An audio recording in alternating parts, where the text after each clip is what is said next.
लोकसभा चुनावों को लेकर देश भर में तमाम एजेंसियां सर्वे करा रही हैं। हर सर्वे में अलग अलग नतीजे सामने आ रहे हैं। इस बीच कर्नाटक से एक सर्वे सामने आया है जिसने बीजेपी की नींद उड़ा दी है, जिसके बाद यह भी साफ हो गया है कि अचानक पीएम मोदी के कर्नाटक के चुनावी दौरे क्यों बढ़ गए हैं। तो क्या है सर्वे में जिसने उड़ा दिए हैं बीजेपी के होश? देखिए ये रिपोर्ट। कन्नड़ समाचार पोर्टल ईदीना ने राज्य में लोकसभा चुनावों को लेकर सर्वे किया है और सर्वे के बाद जो रिपोर्ट पेश की है उसने बीजेपी के होश उड़ा दिए हैं। राज्य में बीजेपी को जबरदस्त झटका लगा है, जबकि कांग्रेस को बढ़त मिल रही है।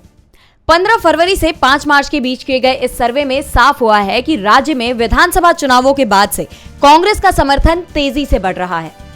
खासतौर पर राज्य सरकार की योजनाओं के चलते महिलाओं में कांग्रेस के समर्थन में तेजी आई है। सर्वे में राज्य की 28 सीटों में से कांग्रेस 17 सीटों पर जीत हासिल करती दिखाई दे रही है, जबकि 2019 में उसे सिर्फ 1 सीट मिली थी।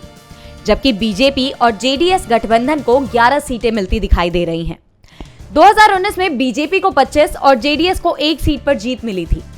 वोट शेयर की बात करें तो कांग्रेस को 43.77% और बीजेपी जेडीएस को 42.35% वोट मिलने के अनुमान है। बीजेपी को सबसे बड़ा झटका तो पीएम मोदी की लोकप्रियता को लेकर लगा है, क्योंकि बीजेपी पीएम मोदी के नाम पर ही चुनाव लड़ रही है।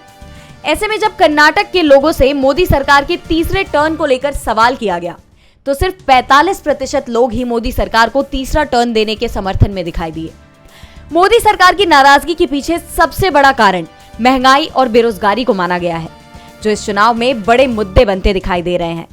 जबकि राज्य की सिद्धारमैया सरकार को लेकर कहा गया है कि कांग्रेस सरकार ने जो योजनाएं चलाई हैं उनका जनता के बीच बहुत अच्छा रिस्पांस दिखाई दे रहा है। राज्य सरकार की योजनाओं को बेहतर बनाने वालों की संख्या 40% और केंद्र की योजनाओं को समर्थन करने वालों की संख्या 20% रही, जिनका कांग्रेस को चुनाव में बड़ा लाभ मिलता दिखाई दे रहा है। डीबी लाइव की रिपोर्ट।